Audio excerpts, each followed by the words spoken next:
Hey everybody. Okay, so back by popular demand, the top 50 slabs of my collection at the end of the year 2024. We're going to be covering books 31 through 50 in this video. You want to know what they are? You got to stick around.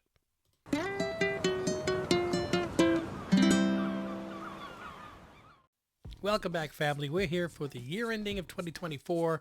It's actually the beginning of 2025 as I'm starting to record this.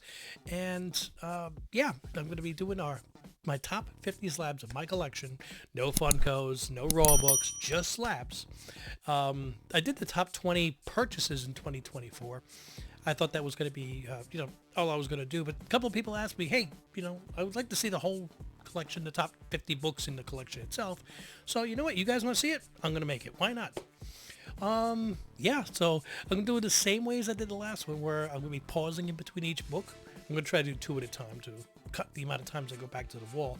But I don't want to take all the books down and make it look like an empty wall behind me and have you guys going, I know what's coming next because I can see the empty spots. No cheating. We're going to be just jumping right into this. Coming in at number 50, starting up the list, it's a nice 9.4 of Amazing Spider-Man 252. This is the first appearance of the black costume, the symbiote. Now, you don't get the origin of it until you actually get to Secret Wars number 8, which came out, I think, something like 4, 5, 6 months after this. But this is not the original copy that I bought off the shelf. But I do remember buying it off the shelf because, back then we didn't have Previews World and everything telling us what books were coming out. We would just go to the local comic book store, usually on a weekend because, school, you didn't get a chance to go over on Wednesdays or whatever actual new comic book day was. But I remember just going, looking at the whole shelf, and I had to do a double take and go back wait, that's Spider-Man? Why is he in a black costume? Completely confused the heck out of me. But the book that I would have bought would have been a direct sale.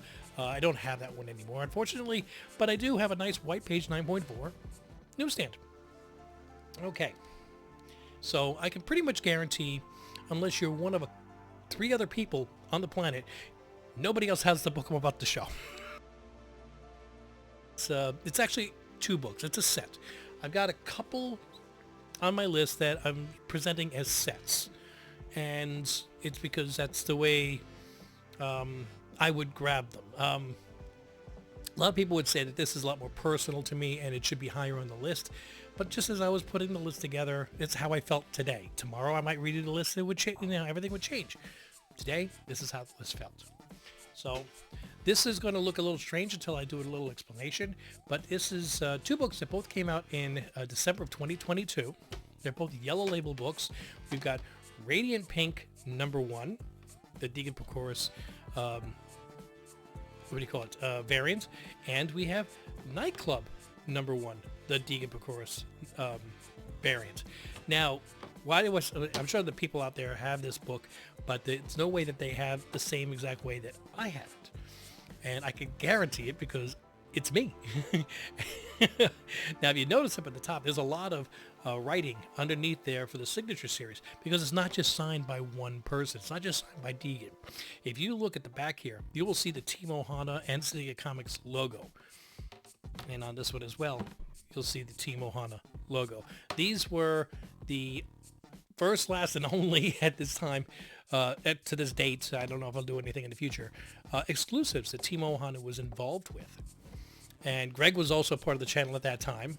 And the owner of Syndicate Comics, John, I can't remember how to pronounce his last name, Cerami? Okay. John Cerami, Deegan Prochorus, Greg Saitafar, and of course me, Richard Travascus. And what makes these books different than any other is they are yellow label, signed by all of us. And Greg and I actually have our names in the description up here saying that it's signed by us. And yeah, it's even got my signature is right up here next to Radiant Pink's head. We've got Greg is up here at the top. And Deegan, of course, here. And John was right underneath Greg. And this one, Greg is down here. I'm right on the tombstone. I got to pick where I wanted to sign it. So I have my own.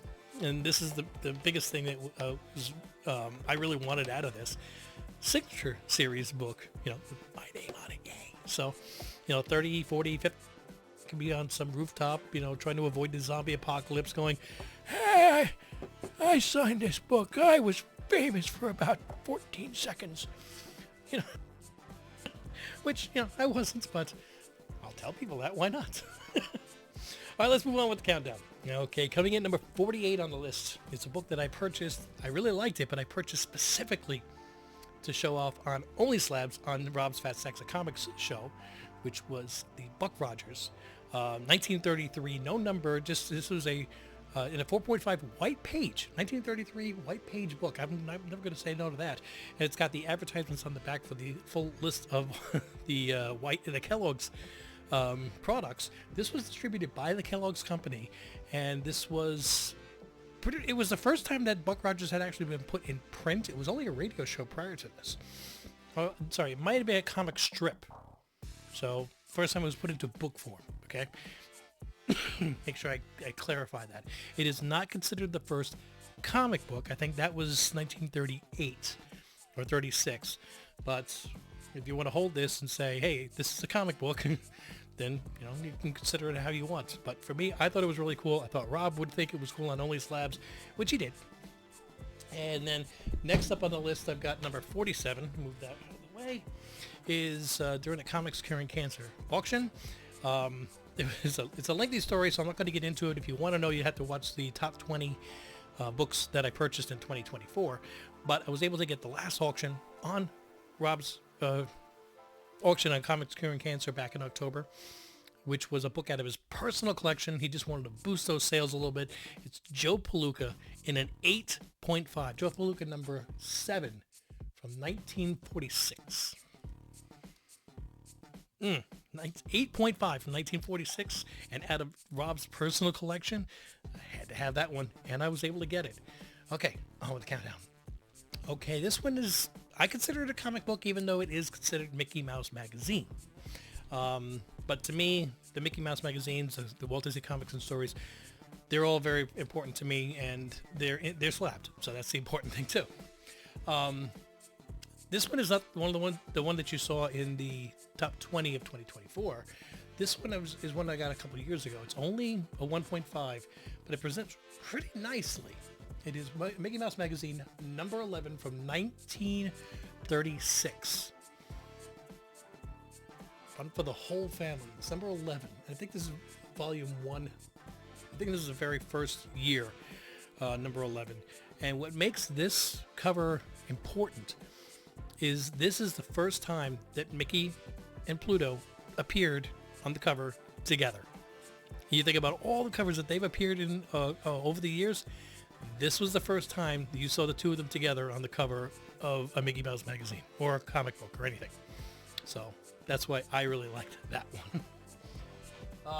Coming in number 45, we got a book that I picked up at the Cartersville Comic-Con this year. Sales were okay, but you know, not where I wanted, but better than the year before. But my biggest, greatest, happiest takeaway from it was I was able to have enough to go and purchase a book from another dealer who gave me a pretty good price on it. Don't get me wrong. But I did not purchase this so I could throw it up on my sales wall. I put this on my personal wall. This is one of the two covers that I've always loved. I always loved X-Men number 50 with Polaris. That one's really expensive and a high grade. And another one that I always loved was the John Romita cover of SpiderMan number 62. That wonderful cover with Medusa. And getting this in a 9.0 off-white to white page just really, really made my day that day. And that back cover really, the whole thing looks really, really nice. I'd hate to see what the pages look like, because if the cover looks this clean, I'm surprised it's not just a straight white page on the inside, because the outside just looks so gorgeous. But getting those nice 1968 books, Spider-Man, and one of the covers that I've always loved, and you know, a grade that is over, you know, hits that 9 mark, that really meant something to me, and made, like I said, made my day. Okay, so I know that I've shown a few books that I'm sure people are looking at like, I never saw that before, never heard of that before.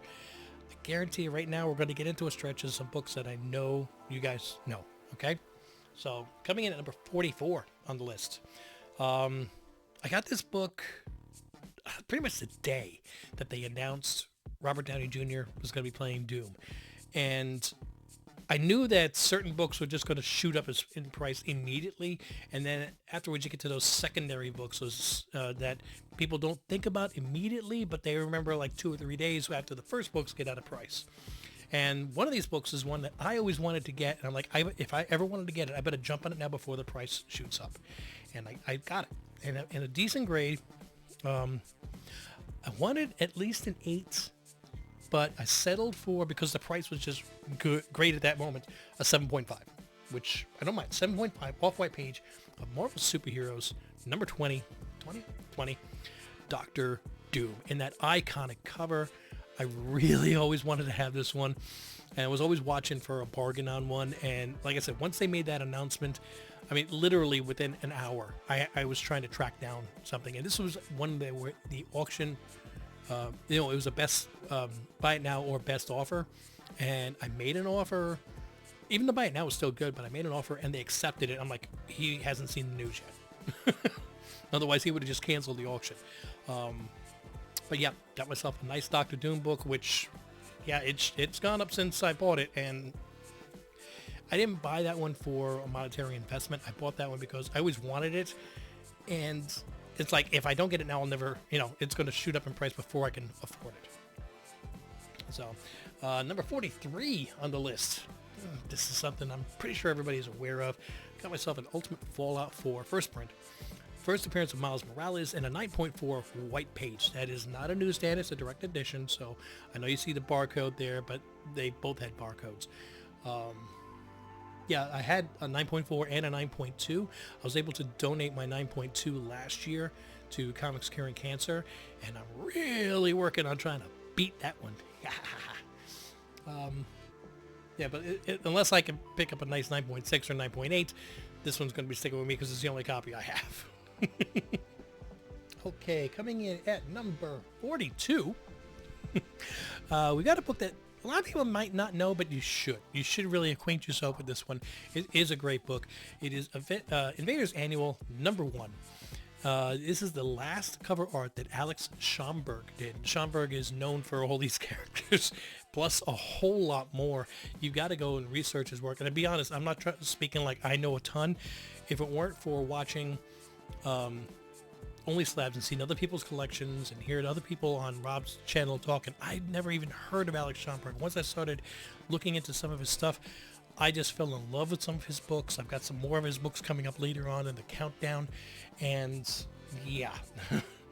And this is actually one that I picked up in 2024, and I had a 9.6, and like I said, when I get those upgrades, the original ones go to Comics Cure Cancer, which is actually kind of cool because today, as I was doing this list, I realized I still had the 9.6 in my cover price inventory, so I was smart enough to remove that. Number 41, and this one's probably a little bit more of a, oh yeah, I know that book. We got Star Wars number 1. In a nice 9.0. Got this a couple years ago, and it has continued to fall in price, but I actually got such a great price on this probably 2 years ago.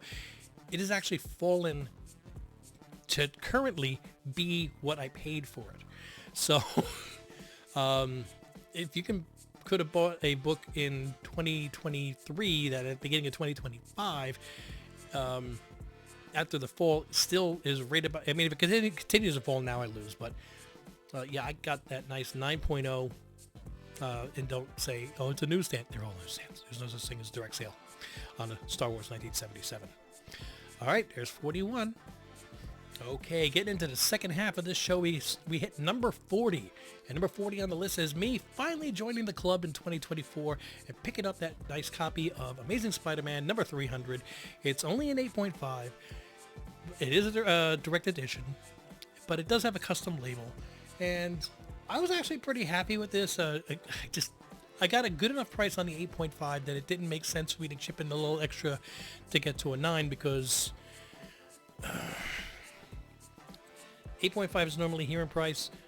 9.8 was here, and instead of me paying 8.5, I paid more like down here on the 8.5 price. So I was actually thinking about buying one for around like a 7.0, looking at that kind of price range.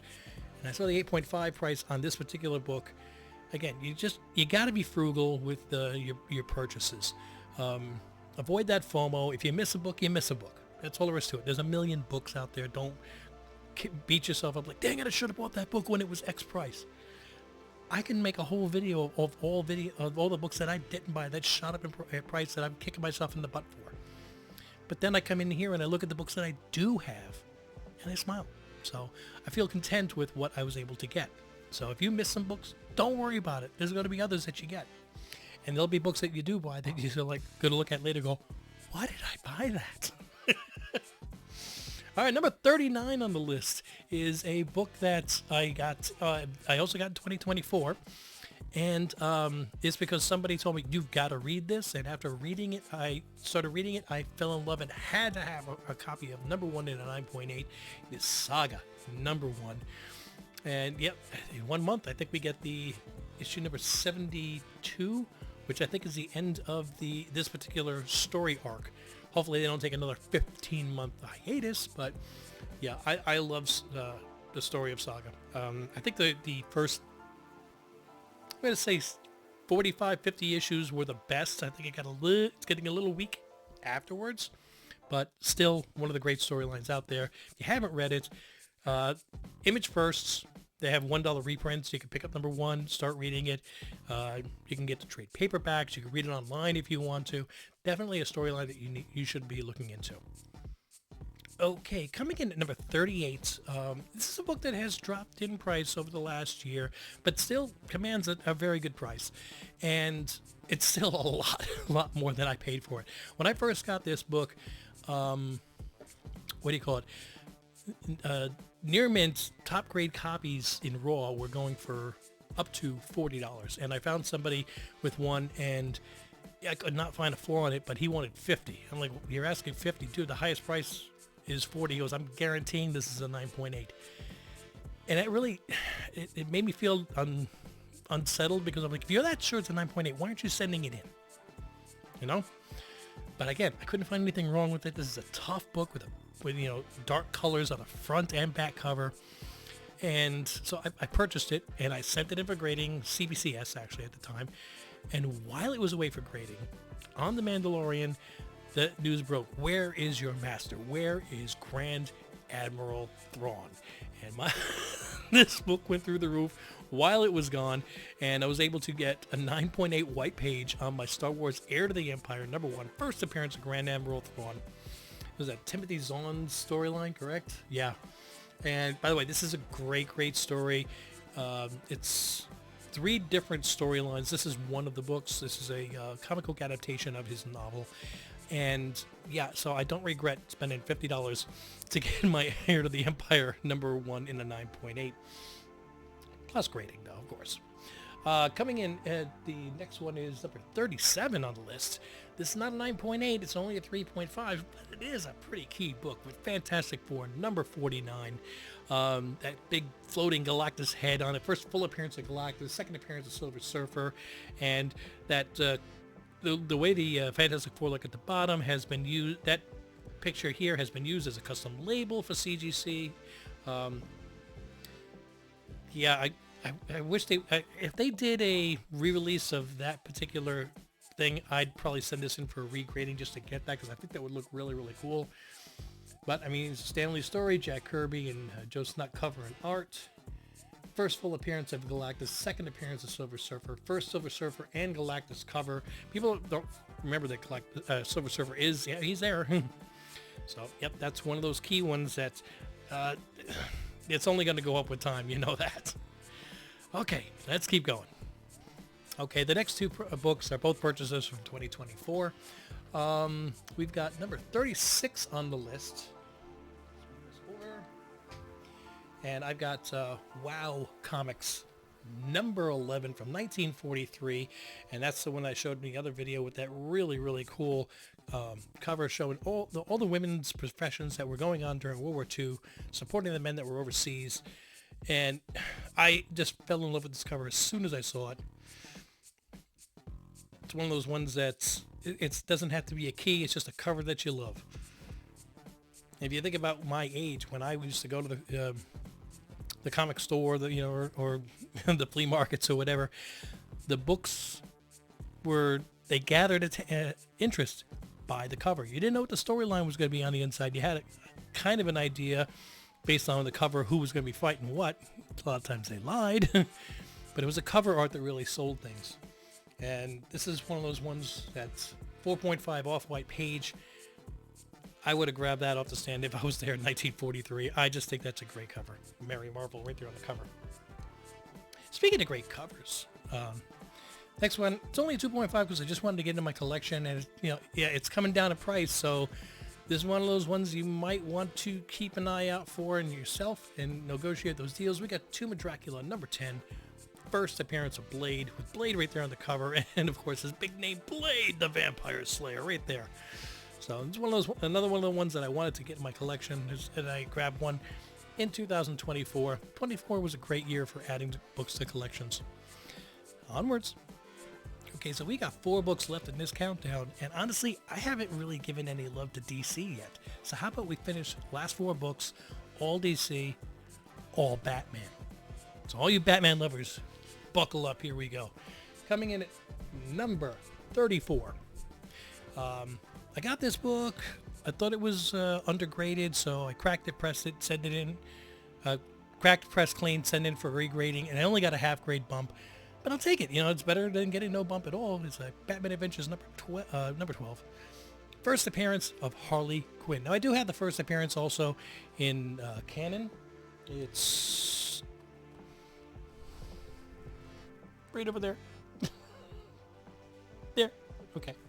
But the actual first appearance of Harley herself. See, this is what happens when I mess around with things, right? And just zooming in there so you can see it's the names. It's not a newsstand edition. Wanted to have my first appearance of Harley, and I got it. Cool. Okay. Number 33. This is not a first appearance, and it's not a high grade, but it's not very often that you get your chance to pull a trigger and get old Batmans or old Detective Comics. So this is page quality on this even says slightly brittle, but it's Batman number 29. So, and looks pretty dang good for a 2.0, including that nice Baby Ruth back. You can see the whole section over here missing. Better part of the back cover missing than part of the front, right? So, Batman number 29 from 1945. World War II was still going on when this happened. This came out July of 1945. So yeah, the Captain America and Human Torch and Submariner were all fighting the Nazis while Batman and Robin were riding bicycles. Superman was fighting with tanks and stuff, so I'm not picking on DC. So let's get another DC book up here. Coming in at number 32, we got Batman number 181, first appearance of Poison Ivy. And yes, this does have the centerfold. That's why I've got the nice blue label up here. Pin up by Inventino and Anderson. Mattel vacuum form on the back. But yes, if you're purchasing this book, especially if you are looking at getting one raw, remember that there is a full centerfold in here it's kind of like the equivalent of the Marvel value stamp on a first appearance of Wolverine. It makes a difference if it's missing, which, it's kind of funny. They're both number 181.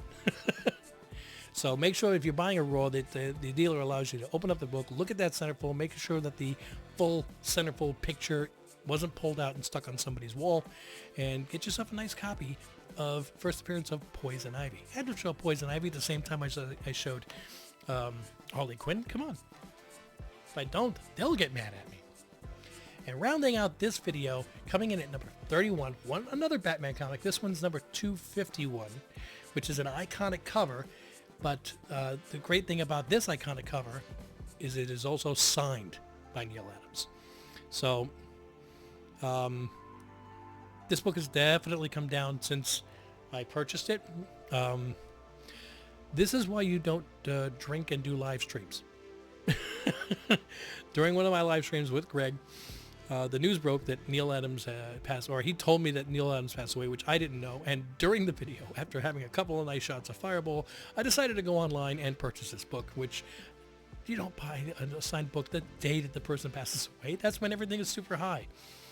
But even that being said, I don't regret it because I still have myself a nice signed copy of Neil Adams. In case you can't see it, his signature is right there in black above "Look Out, Gotham, the Joker's back in town." For anybody that, everybody, a lot of people know this cover, but this is the book where the Joker is starting to turn less from like the Cesar Romero hoo-hoo ha-ha hee character into more of a homicidal maniac, into the character that we know today. This was the book that started that transition. That's why the cover is so great and the storyline is so such a key book. All right, guys, I want to thank you so much for joining. Don't forget to click like and subscribe and those notifications. So this is going to end my issues 31 through 50. And as soon as I'm done this, I've got my list here. I will start the next video so I can get it uploaded for books 11 through 30. I want to thank you so much. Hopefully I'll see you in the next video. Until I do, though, mahalo.